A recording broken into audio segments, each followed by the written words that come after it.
تو سائنس کی تعریف کو اگر مزید ہم دیکھیں تو ایسے بھی کیا جا سکتا ہے، سائنس کوئی نئی شے دریافت نہیں کرتی بلکہ جس حقیقت کو بیان کرتی ہے وہ پہلے سے موجود ہوتی ہے، لیکن انسان اس سے آگاہ نہیں ہوتا۔ اس طرح سائنس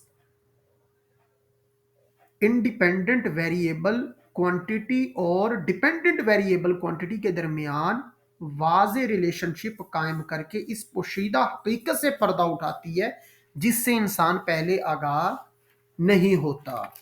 تو میرے خیال میں اب جو ہے کسی حد تک آپ کو یہ کچھ نہ کچھ سمجھ میں آ گیا ہوگا کہ سائنس کیا ہے۔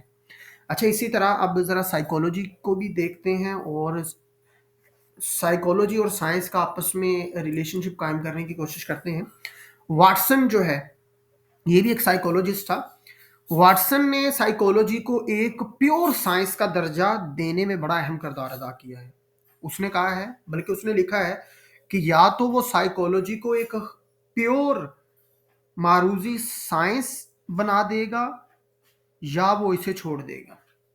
تو ڈاکٹر واٹسن سائیکولوجسٹ نے اس کو بیان کرتے ہوئے یوں لکھا کہ سائیکولوجی کی طرف اشارہ ہے کہ سائیکولوجی جیسا کہ وہ اسے ایک کریکٹر کے طور پر دیکھتا ہے، نیچرل سائنس کی ایک پیور ایکسپیریمنٹل برانچ ہے، اور اس میں آبزرویشن باطنی کی اتنی ہی کم ضرورت ہوتی ہے جتنی کہ کیمیا اور یعنی کہ کیمسٹری اور فزکس میں ہوتی ہے۔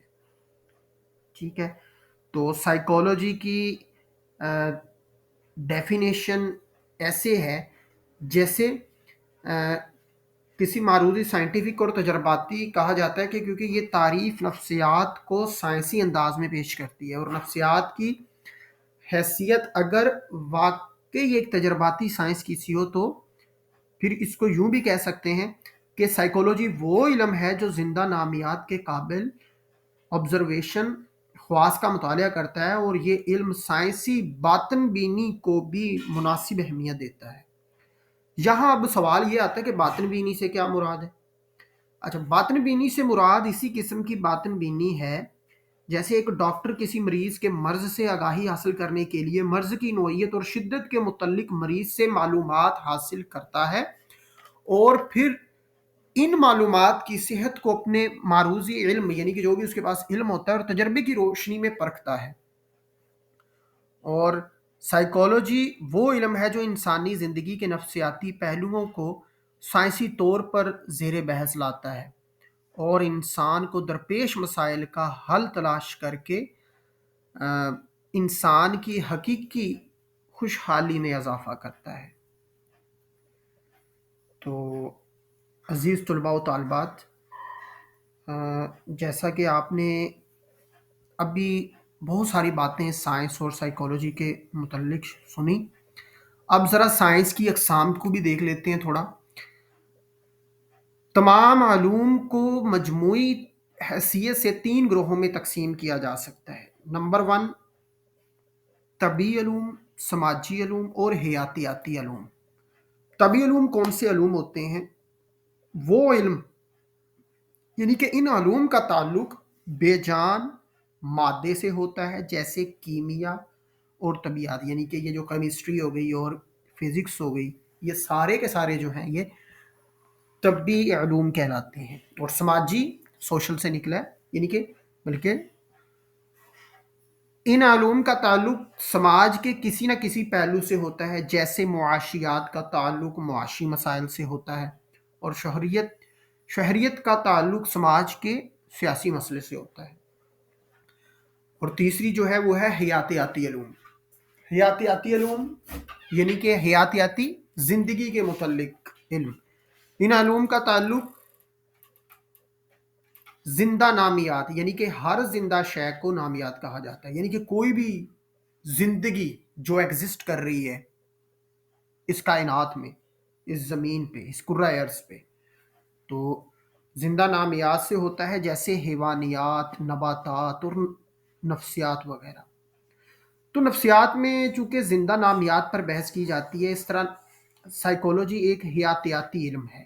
یہ دیکھیں یہاں پہ بالکل کلیریفیکیشن ہو گئی ہے کہ 3 اقسام جو سائنس کی ہے، اس میں جو تھرڈ بھی ہم نے ڈسکس کی ہے حیاتیاتی علوم، وہ ٹوٹلی جو کیا ہے سائیکالوجی کا ہی علوم ہے، یعنی کہ سائیکالوجی از اے سائنس. تو اس میں اس طرح سائیکالوجی ایک حیاتیاتی علم ہے، اور نہ صرف انسان بذات خود سماج کی پیداوار ہے بلکہ سماج بھی اس کی تخلیق ہے.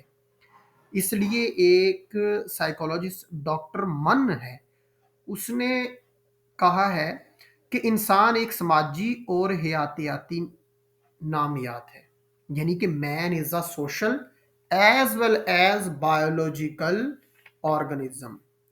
تو نفسیات کیا ہے؟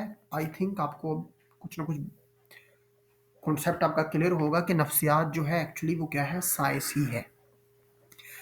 سائنس کی بہت ساری آپ نے تعریفیں بیٹا دیکھ لی ہیں، بہت مختلف ایجوکیشنسٹ، سائیکولوجسٹ، سائنٹسٹ کی طرف اشارہ کر کے آپ کو سمجھانے کی کوشش کی ہے. میرے خیال میں فرق پڑا ہوگا. تو سائنس کی سائیکالوجی پر بھی منطبق آتی ہے، کیونکہ ماہرین نفسیات یعنی کہ سائیکالوجسٹ کے نزدیک ہر زندہ شے کو نامیات کہا جاتا ہے، اور وہ فعالیتوں اور ان فعالیتوں کے پیدا کرنے والے واقعات، عوامل اور اسباب کے درمیان منظم اور بالترتیب تعلقات قائم کرنے کی کوشش کرتے ہیں، اس کی تشریح کرتے ہیں، پھر ان سے صریح نتائج اخذ کرتے ہیں. تو آئی ہوپ سو کہ آپ کو سائنس اور سائیکالوجی کے درمیان ریلیشن شپ، اس کے تعلق کا پتہ چل گیا ہوگا. تو انشاءاللہ تعالی اب نیکسٹ جو ہے ہم سائیکالوجی کو as a science, psychology as a science of civil, as a science of mind, as a science of consciousness, as a science of behaviour دیکھیں گے. تب تک کے لیے مجھے دیجیے اجازت. السلام علیکم.